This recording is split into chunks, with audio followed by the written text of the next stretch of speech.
Hey everybody, I wanted to talk for a minute about a topic that came up in our chat earlier, and that is like, how are these bots even programmed out of the gate? Especially given that right out of the gate these days, Arena is one of the first places you can draft the new sets. So how do they have bots ready when there hasn't even been any human draft data? For those of you who don't know, I worked on the Arena team for about 2.5 years, and it was part of my job responsibility to get the bot system up and going. As I've said many times, the bots, as I designed them, were intended to be an initial test of this system that we were going to build on to help new players have a no-clock draft experience, and that human drafting was always part of the roadmap, at least in theory, when I was working on this stuff. So I wasn't really thinking about bots as a long-term load-bearing wall for the entire infrastructure of Arena Draft, but here we are. It is right now. And one of the questions was, well, how do they come up with these initial draft algorithms? And I can't get into confirmed details of stuff that I only know because of my time in Wizards, but I can work through with you, like, what are the possibilities? What are the, Nick is here in chat, I think, who I work with on the Arena team as well. And he can talk through it as well with me if he wants. But basically, we can just think about, put yourself in my shoes as a designer on that team. So you've got a bot system you're working on in which you're going to have bots fall into colors and then settle into colors and draft colors, but they're going to do that based on some sort of prioritization. You ultimately need some sort of ranking system for all the cards in the system. It's pack one, pick one for a bot. How do they know what to pick? And once you have a ton of human drafting information, there's a lot of things you can do to mine that data and come up with really sophisticated pick stuff if you want to do it. But before you have human drafts, you got to work with what you have in the building. Yeah, but Karsten doesn't, Plimerant jokes, copy paste Karsten ratings easy. Effectively, that is what the first tool is available to you, because, all right, you're down in Arena working on this system and you don't know this set. What are you going to do first? Of course, you're going to talk to R&D. You're going to see what R&D thinks, because R&D rates all the cards in the set for limited. They point basically everything for limited.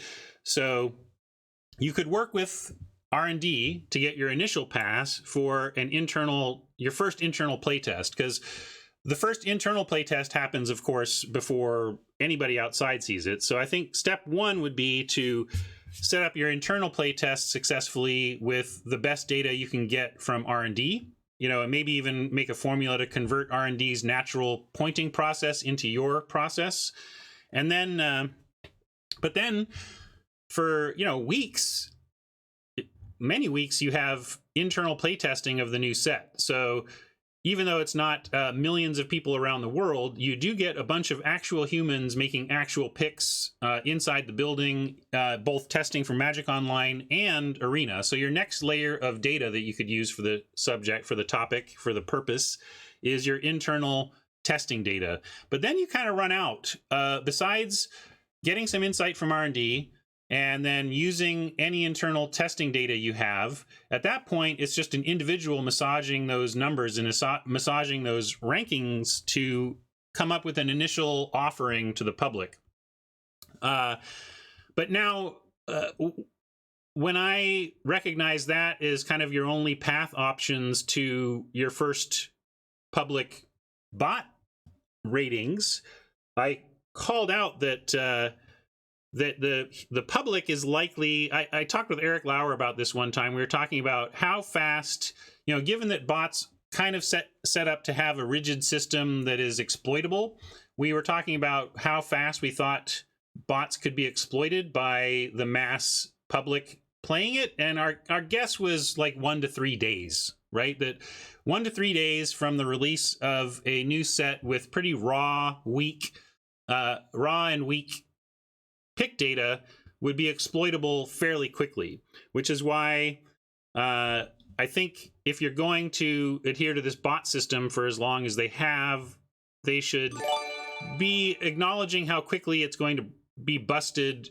upon launch, and basically have a fast follow that's just for updating the bots. The lack of regular bot updates and the fact that they come only on release dates suggests that the current tech is set up to only allow for bot updates with a build. And in gaming, builds are expensive. You got to have a lot of people, boots on the ground, paying attention to things, QA, like anything that requires a new, fresh build of your highly profitable, super important game, you have to take super seriously. And so even something as simple as adding a new table of pick data, because it requires a build, builds are cheap, deployments are expensive, Rocky winks. And so sure, call it whatever you want. But as long as builds and deployments are required to update bots, Wizards is going to be really cagey and careful about how often they update bots because it's so expensive to do that. So just to plan a build and deployment a handful of days after your big build deployment is maybe too costly in their minds to be worth it. And so they let us sit with exploitable data for way longer than we should. We end up with exploitable bots. Maybe they're always exploitable, but they're particularly exploitable and are going to be particularly weak right out of the gate.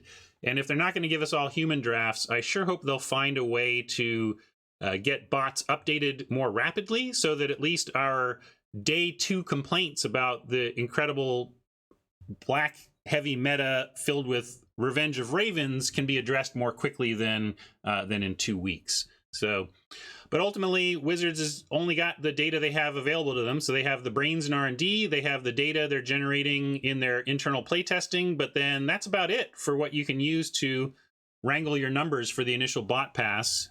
So if that's the reality, it would be nice if they would just get updated quick. I'll take some questions here before we move back. KR Nell says, Ryan, why don't they use human judgments to do the pickings after drafting starts? I don't know what you mean by that.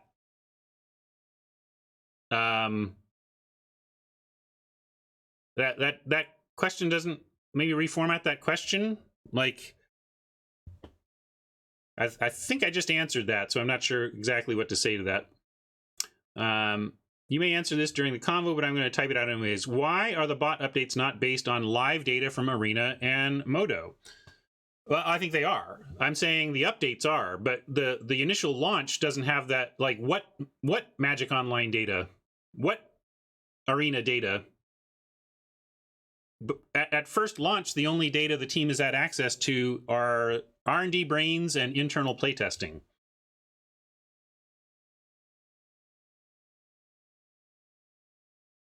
Simulating a ton of games is not going to provide the data that you're looking for, Silo. Magic is too complicated to run a bunch of bots into each other and think that you have pick orders from that.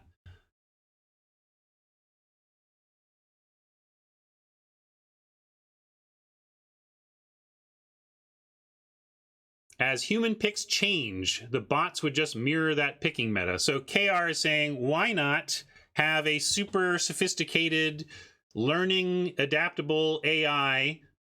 Okay, go get on the Arena team, pitch that to leadership, figure out what the cost is, and then convince them that that thing on the roadmap is more important than the other stuff they've prioritized above it. And then maybe you'll get somewhere. But that's the thing, you're not asking for a small thing there. It's a medium thing. I'm not saying it's a huge unwieldy impossible task, but designing a bot system to embed in the game that does real-time adjustments on the fly as picks are made is a real chunk of work that that you got to convince the internal team to sign up for. You don't just get that for free, right?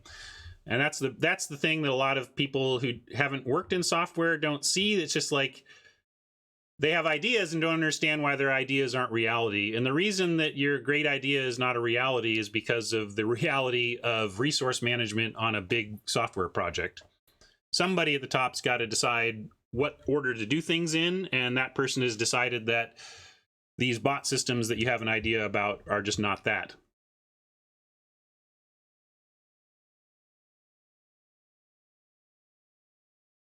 Going Optimal says, it still seems like you can build a pick order based on the way people are drafting and what is performing well.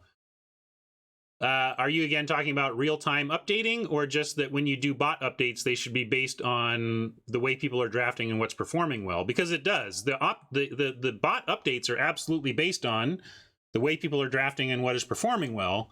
The question is, what does it cost to actually bake that in so that it's happening automatically while the system is going and doesn't need updates, you know? And it's big.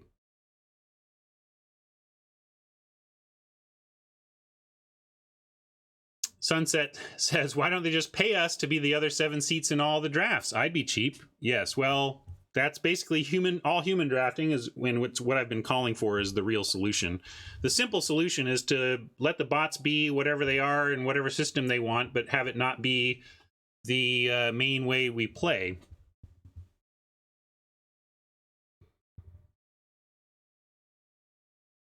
WotC does do hackathons, yes. Yeah, that would be a cool hackathon project for somebody at WotC.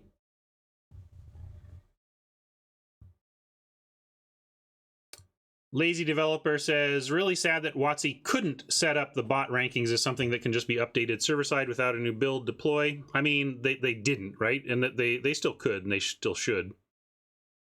Can R&D play Arena internally prior to set large? I mean, anybody can, but it's tough to ask people in R&D to do QA jobs. Like, they're just too busy. You know, it takes a lot to pump out 4+ Magic sets a year.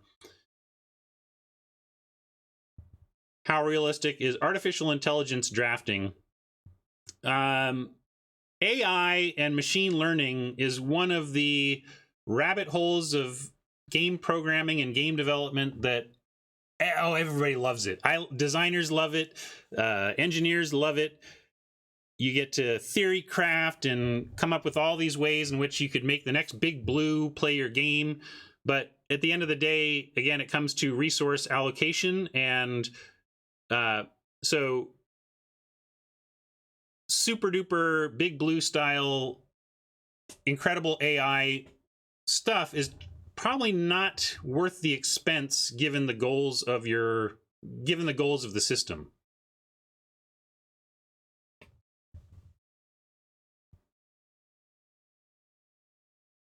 Is it possible to set up the bots to read the data as it comes in and have them adjust automatic? Same question, right? Everybody's saying, is it possible to do this? Yes, of course it's possible to do that. The question is it cost effective to do that given the goals of the system? And WotC is deciding no. Another question, would they make the bots rare draft at a higher amount at launch to lower players' gold to rare mythic value? They could. I talked about that when I was on the team. It's like there was some people on the team were testing pure rare drafting to see if it was really abusable. Like if you took 100% of all rares, and honestly, if you're only picking by power, if you have the bots only picked by power, then the rares just start flowing around the table. But if you want the bots to actually pick like humans, they are going to pick rares before they wheel. I mean, how many times do you see rares wheel at your LGS? I basically never do. I mean, I guess if it's complete garbage, sometimes it goes around, but even then, somebody's like, well, this is a rare, I'm going to take it, right? So I actually think having bots ignore what they've drafted to snap up a rare prematurely, while it might seem like money grabbing from WotC, I think it's actually good AI. Like it's good bot practices because it's very human-like.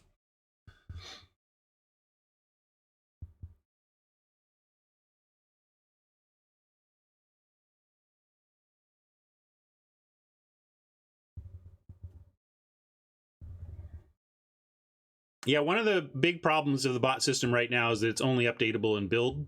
And that's classic. Yes, it is classic WotC. And frankly, not just WotC, it's classic game dev where you implement something to test the system to see if it even works at all. Like when we did initial pass on bot drafting, we weren't sure whether it was going to be even remotely good. And so we kind of did this trial, and then you end up sticking. Then they decide to do other things at good enough. It's the good enough problem, right? Bots on Arena suffer from the good enough problem.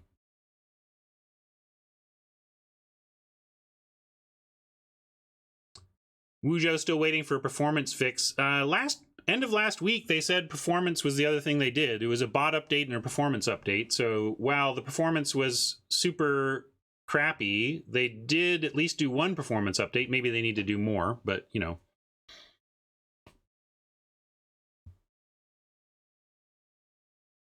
Do you know how they do the update to bots manually? I don't know what you mean by that either. They incorporate data and come up with new numbers.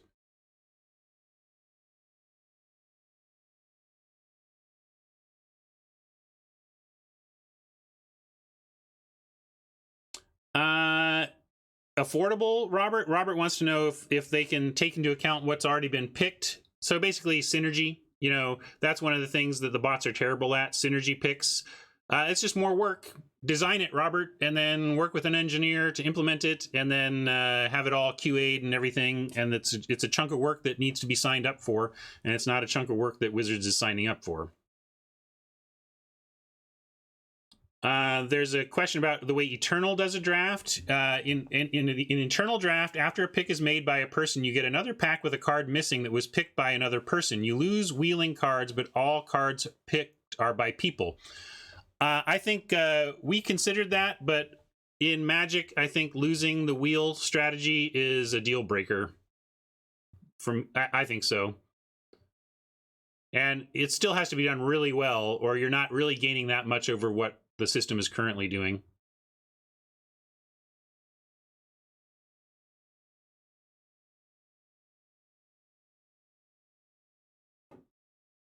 Any update on when Brawl will be released full-time on Arena? Not that I've seen. You all are more plugged into what WotC is saying on that stuff than me.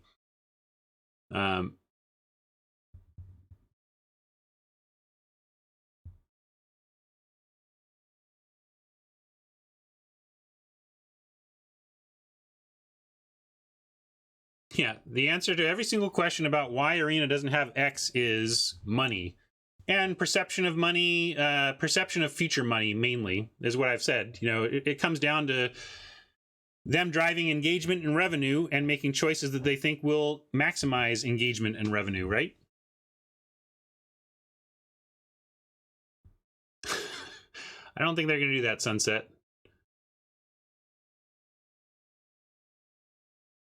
Ryan, do you see more difficulty in making a real human drafting than just a queue for getting in draft and then timers for each pick round? Wait, what?